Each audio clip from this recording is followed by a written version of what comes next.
안녕하십니까, 희경 선생님입니다. 자, 드디어 2023학년도 수능 시험이 끝이 났습니다. 올해 수험 생활을 한 친구들은 정말 고생 많이 했다는 얘기 해주고 싶어요.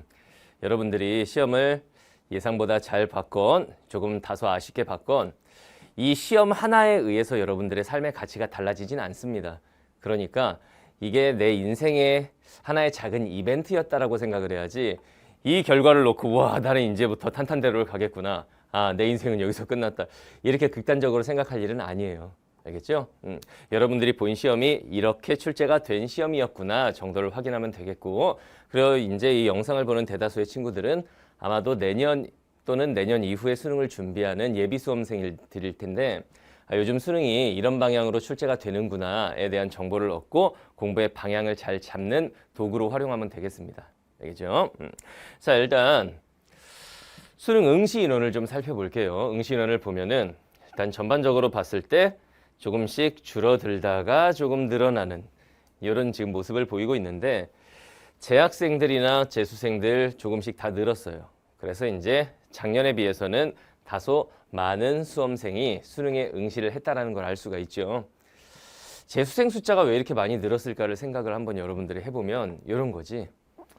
그러니까 이제 코로나 시대로 접어들면서 이제 코로나 때문에 공부를 제대로 못하고 작년 수능을 봤던 친구들, 그 친구들이 이제 요즘 자꾸 뉴스에서 뭐라고 떠들어대냐면 코로나 세대의 학력 저하 현상이 굉장히 심각하다, 아이들이 갈수록 공부를 안 한다, 이런 얘기를 자꾸 하니까 그래? 그럼 올해 수험생들이 공부를 잘 못하는 친구들이야? 나 한번 수능 봐봐야겠는데? 이러고 달려든 친구들도 상당히 많아요. 그러다 보니까 졸업생의 숫자가 좀 늘어나고 하면서 이제 오랜만에 또 50만 명 이상의 수험생들이 수능에 응시한 요런 해였어요. 그죠? 자, 그러면 난이도는 어떠했느냐? 이 수능국어 난이도, 이게 이제 학생들이 시험장에서 본인이 문제를 풀면서 느끼는 난이도, 그걸 체감 난이도라고 하죠. 그리고 이제 보통 이제 난이도를 이제 평가하는 선생님들이 본인이 이제 시험지를 뽑아서 풀어보고 올해 수능 난이도는 이랬다라고 평가하는 난이도, 이게 조금씩 다른데, 그래도 전반적으로 봤을 때는 올해 수능 국어 난이도 적절했다고 보입니다. 적절하게 잘 출제된 것 같아요. 작년 수능 국어가 너무 어렵게 출제되는 바람에 이제 소위 말하는 불수능, 불국어라고 표현을 했었는데, 작년은 굉장히 어려웠지만 올해 같은 경우에는 난이도 안배를 굉장히 신경 써서 했다라는 걸 우리가 알 수가 있었어. 아마도 작년에 국어 출제위원들이 욕을 많이 드셨겠죠. 수능 끝나고 나서 아니, 국어가 이렇게 어려우면은 1교시 끝나고 나서 다 애들 시험 포기해버리는데, 이런 얘기가 작년에 굉장히 많이 나왔어. 그러다 보니까 올해 같은 경우에는 난이도 산정에 굉장히 신경을 많이 쓴 해구나라는 게 보입니다. 그걸 어떻게 할 수 있냐면은, 보통 평가원이 1등급 기준 라인을 한 90점 정도에 맞추는 걸 목표로 출제하는 걸로 알고 있어요. 그걸 바탕으로 보면은 일단 언어와 매체, 이거 지금 확정 등급 컷이 아니에요. 지금 각 사이트들에 떠 있는 예상 등급 컷을 종합해서 가장 공신력 있는 건 선생님은 EBS라고 생각을 해서 EBS 등급 컷 기준입니다. 어디까지나 가채점 예상 등급 컷이야. 언어 매체 같은 경우에 보면은 1등급 컷이 89점 또는 어떤 사이트는 90점 정도를 예상하던데, 언어 매체 같은 경우는 난이도를 굉장히 적절하게 잘 출제를 한 거죠. 그에 비해서 화법과 작문은 1등급 컷이 92점에서 94점 사이 정도로 지금 발표가 되고 있는데, 그렇게 치면은 약간은 쉬웠다고 볼 수 있어요. 약간은. 실제로 선택 과목에서 화법과 작문은 해설 강의를 선생님이 쭉 하겠지만 화법과 작문은 틀릴 문제가 거의 없습니다. 언어 매체는 곳곳에 특히나 언어 문법적인 부분에 함정이 있었는데, 화법과 작문은 이 정도면은 고등학교 1학년 학생들이 풀어도 읽고 풀면 답이 나올 정도로 좀 쉽게 출제되다 보니까 이 점수 편차가 조금 있었어요. 그래도 이제 전반적으로 봤을 때는 난이도는 적절하게 출제를 했다라고 할 수가 있겠죠. 예비 수험생들은 이런 거 보면서 이런 생각하면 안 돼. 나 화작 선택인데 화작은 쉽네? 내년에 어떻게 될지 모르는 거예요. 평가원이 바보가 아니기 때문에 이걸 봤잖아요. 이번에 과목 선택관의 유불리를 없게 하려고 노력을 한다라고 분명히 평가원 원장님이 발표를 하셨는데, 이거 보면은 언매 쪽에 표점이 더 높게 나올 거 아니야. 그러면 이제 평가원에서 또 생각을 하겠지. 내년 수능에는 화작은 살짝 어렵게 가고 언어 매체를 살짝 쉽게 가면서 이 두 가지가 좀 조화롭게 점수 분포가 이루어지도록 해야겠구나. 이런 생각을 분명히 하고 계실 거라고.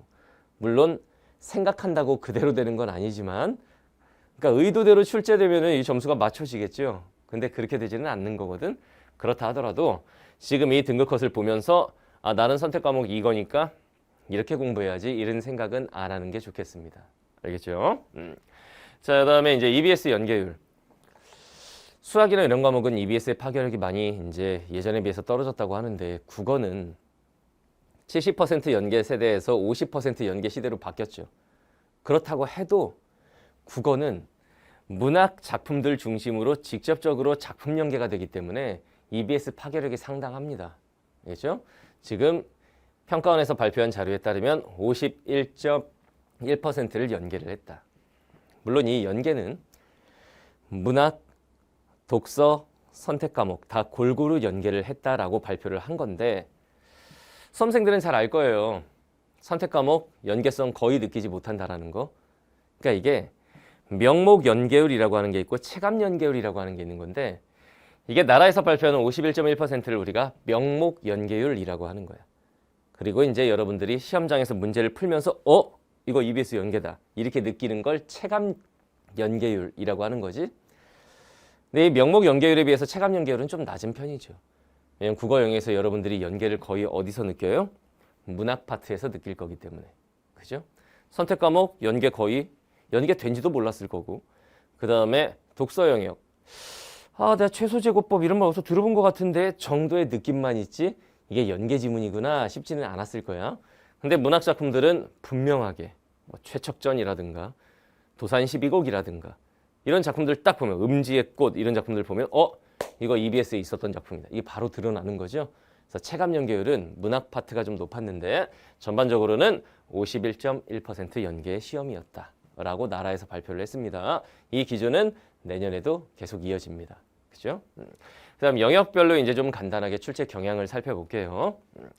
자, 일단 독서 영역, 비문학이라고 부르죠. 독서 영역은 약간 어렵게 출제가 됐죠. 뭐 작년 수능처럼 너무 어렵다 이 정도는 아닌데 그래도 학생들이 풀기에는 분명히 어려운 부분이 있었다.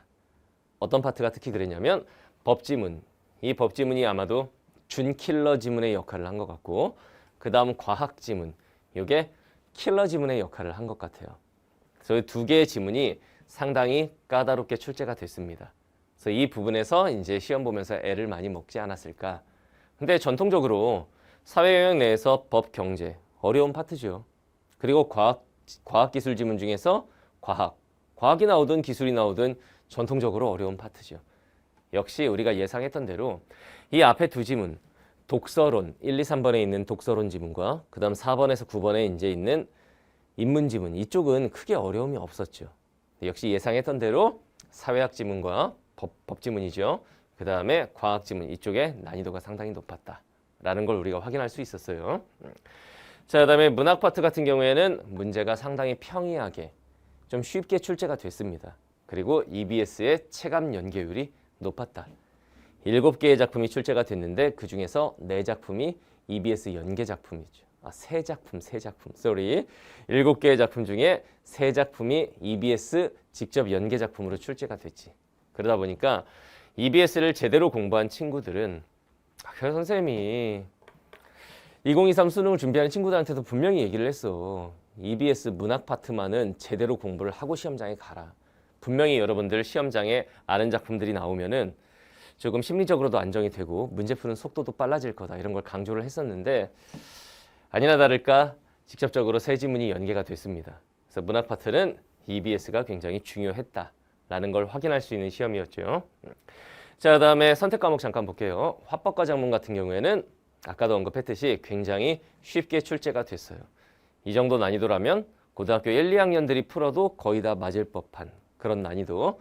근데 함정 선택지가 그 화법과 작문 융합 지문에서 함정 선택지가 한두 개가 보였는데 또 지문을 제대로 읽고 문제를 푼 친구들이라면 충분히 피해갈 수 있는 함정 선택지였어. 알겠죠? 그래서 함정 선택지만 잘 피했으면 화법과 작문 선택자들은 그 11문제를 충분히 다 맞을 수 있었겠다. 그 정도의 난이도로 출제가 됐죠. 이제 언어 매체 이거 선택하는 친구들이 이제 문제가 됐는데 특히나 이번 시험에서